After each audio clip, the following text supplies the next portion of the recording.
in the last episode, we're asking this question: is it better to see? Is it better to know things, even when what you sometimes know is dark, is ominous? Sometimes it's staring too deeply, intensely into the black hole, and maybe you can't retrieve yourself from it. And I guess in part 2 today, we're going to go deeper into that and try and come to a conclusion using good sense and logic and and the right energy. And I think what I reflect on is when I wrote the blog post on this, I wrote about another film called Apocalypse Now, which has Martin Sheen and the famous Marlon Brando. And in this film, it's a Vietnam War setting, which is obviously a very controversial historical event. And Martin Sheen is this kind of lost, kind of caught in limbo soldier who's sent by his superiors to go kill a rogue commander. That's Marlon Brando's character, Colonel Hertz. And he's sent to go kill him because he's gone rogue and he's gone into the jungle somewhere in, I think, Laos or Vietnam or Cambodia. I can't remember which one. And he's commanding this local army or militia or something out of the tribe there. So Martin Sheen's job is to go and kill him and execute him.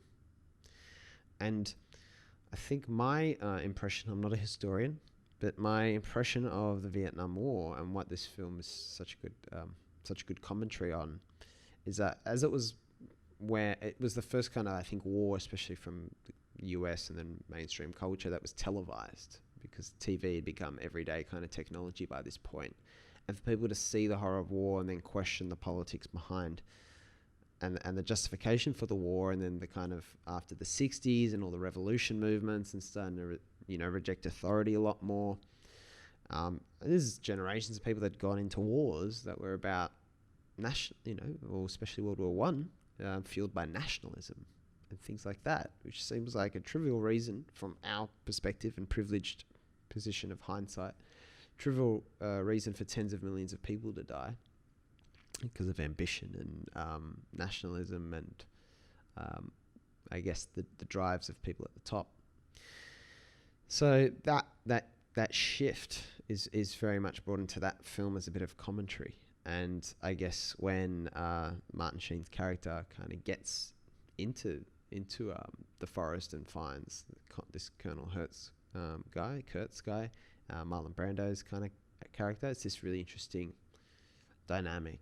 And he says, "You're not a soldier." He basically says to him, "You're not a soldier. You're a grocery boy sent on an errand," or something like that. And what it made me think about was how if we don't understand things deeply, and all we do in our life is be given instructions and things to implement, and we don't know why, and we don't know the reason behind doing them, we're caught in a very dangerous place. We're caught somewhere where I'm very scared. And we're caught in a place where we blindly implement things. In other words, we could be told to do anything, and it would seem like the right thing to do. There's a very famous experiment, the Milgram's experiment, which was trying to understand how people could do such horrible things to one another during World War II. It was very controversial in the 60s, and tested people. It got people in a laboratory, and people were acting, and they were told, like, you were shocking someone in an electric chair for getting numbers wrong. And they were increasing the intensity of the shocks. And most people, I think it was 60% from memory, please don't quote me, but really interesting to look up in your own time. Something like 60% of people went all the way through the shock thing, even though the person in the chair started screaming and begging them to stop. One of the other experimenters, who was an actor, would just keep saying to the member of the public, "The experiment must go on. You have to continue." And most people would just go through and do it, which just shows how susceptible we are to messages from authority figures. But yeah, and it just goes to show that good people like you and I, are very vulnerable. I know we all think we would never do that, but you have the benefit of knowing about the study. Very good people are capable of being led down very bad roads. I mean, that's the whole I've talked about in this paradox in the last maybe 10 episodes. This paradox of we have a lot of power and we can make a big impact, but also very insignificant. And we often don't have much control, and we can get caught. And I think sometimes the gateway between the two, that I guess closed-mindedness versus open-mindedness, being awake and being asleep, is getting deeper in our understanding of things, which is certainly the space I insert myself in.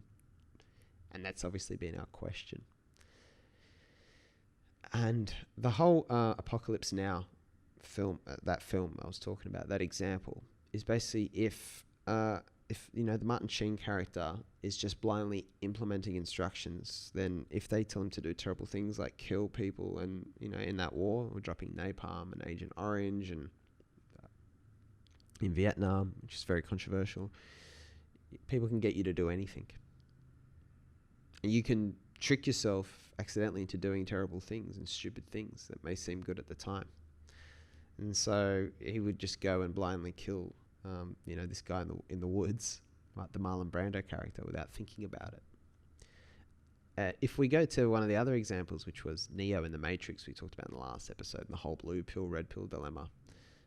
And, Neo, I guess, gets to see the Matrix, which is dark, and it's a confronting reality.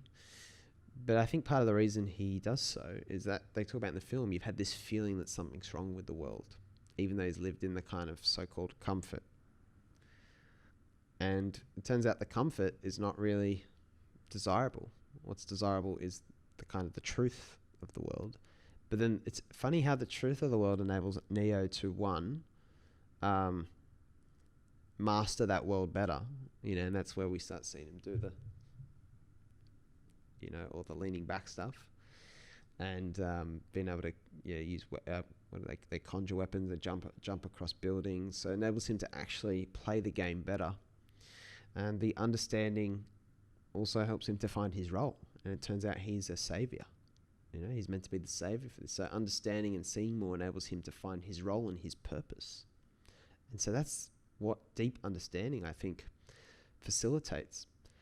Because even the ignorance is bliss, and staying, I guess, unaware of the matrix and just living in the comfortable reality is, one, still a prison, even if it's a golden prison. So it's limiting, and there's not as much control, individual control and freedom. And two, it's probably short term, and you're very vulnerable. When you hide inside your home all the time, not knowing what's going on in the world, you'll miss things that affect your doorstep, and you won't see them coming till it's too late.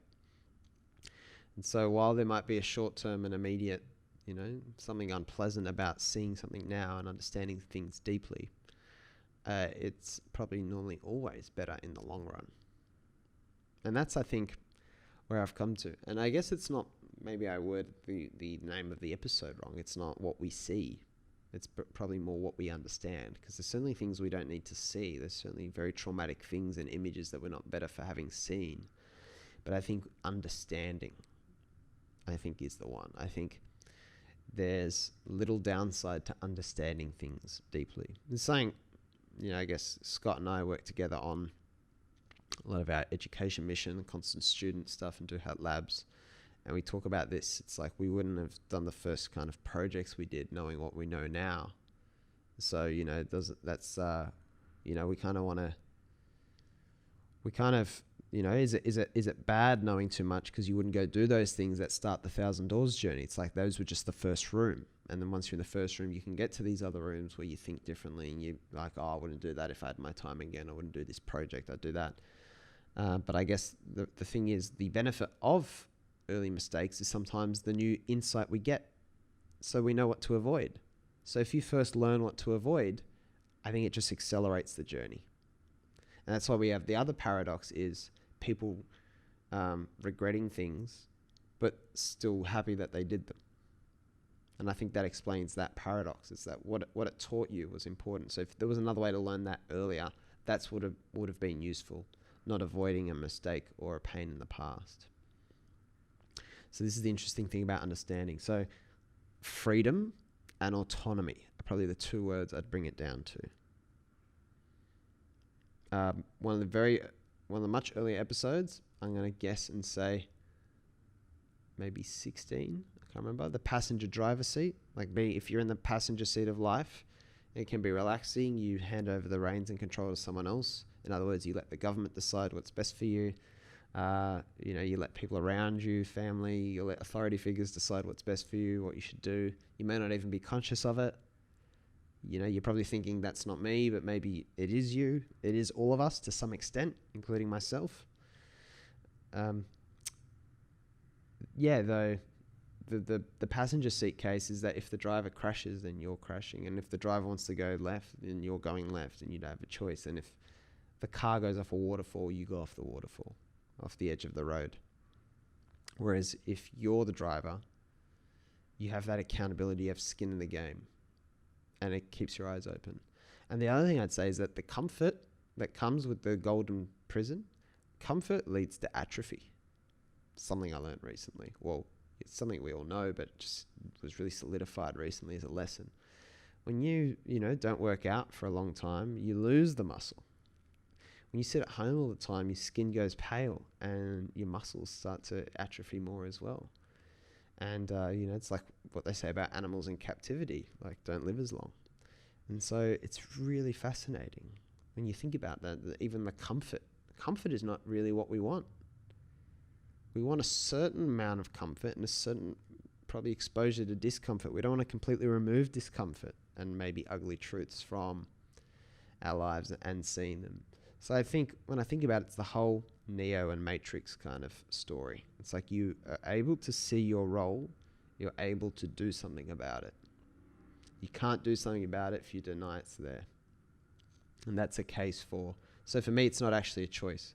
To me, there is no downside really to actually going continually understanding things deeper.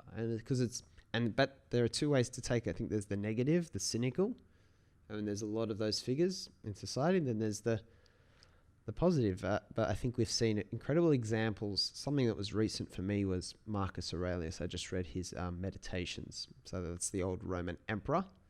Don't think of the Gladiator films, although there is a character named after him. Look at the actual history. And he's someone who, when I looked into his life, he had all these incredibly challenging things happen, wars, and I think his brother-in-law was after the throne or something, like all these challenges, but he remained a very positive person. And when you read Meditations, which is basically his thoughts and lessons to himself, it's also positive and it's focused on it's gratitude and it's appreciating things. And so certainly deep understanding and reflection doesn't have to come with pessimism. If anything, it's clarity. And something that is a lot of De Mello's writing is that, no one sins in awareness. So you start to understand that the evil of the world, when you have real understanding, you start to see that any of the evil in the world is actually not deliberate. It's people who are thinking they're doing the right thing, but they're doing the wrong thing because they're enslaved by bad ideas, by closed-mindedness, probably trying to protect an idea of their self-importance and narcissism that's just evolved in the wrong way. Yeah, this was interesting to explore over 2 episodes. I'm done now, by the way, so we can stop the aggressive deep dive. It was really interesting to explore because this is almost I think the thing that this podcast and my blog writing are focused on. Is deep understanding of self and others and the world around us, but particularly through our own vantage point. I don't write a lot about current events. I don't write at all about current events, really. I talk about COVID a bit because it's such a good landmark, it's such a good test of different things like non-linearity and uncertainty, and that's it's an amazing test of character and psychology and mindset. But in general, I don't current events because the events will change. It's like Marcus Aurelius' life. It's like anything could have happened to him. He still would have remained a positive person focused on finding his duty. And in the world of the Matrix, like it's as dark as the world can get. But even those characters like Morpheus and Neo in that story are focused on their duty, what their role is. And it normally remains positive. And that's what I love. It's that you can't control the current events of our world. We want to impact them, but we can't control them. But the thing we can control much more is ourselves. We spend so much time trying to change others. But if we can't change ourselves or be honest with ourselves. And so I think There's confronting truths out in the world. I talked in the last episode about, I observe, I guess, maybe how pervasive insecurity is in day-to-day lives that maybe people don't really think about. I've talked about the charity and education industries, which are massive parts of our culture. But what I didn't talk about is within us, and self-awareness is one of the big arcs of this podcast, and that is the hardest one. It's the hardest thing to go deep into, understand and see are the barriers and the insecurities and the coping mechanisms and the defense mechanisms and the obstacles in us. And the worst thing is just denying and looking away from them. It's actually effortless once you just admit to them and own up to them, even if just to yourself. What a powerful door that is to open. Of course, we put so much attention into that because if we can open that door for ourselves, I'm of the belief we can open many more doors for others. This has been the With Joe Wehbe Podcast.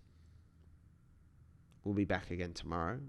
And between now and then, I ask you to remember, as always, that the best way to open 1,000 doors for others... the best way to open 1,000 doors for us, for you, is to concentrate on opening doors for others.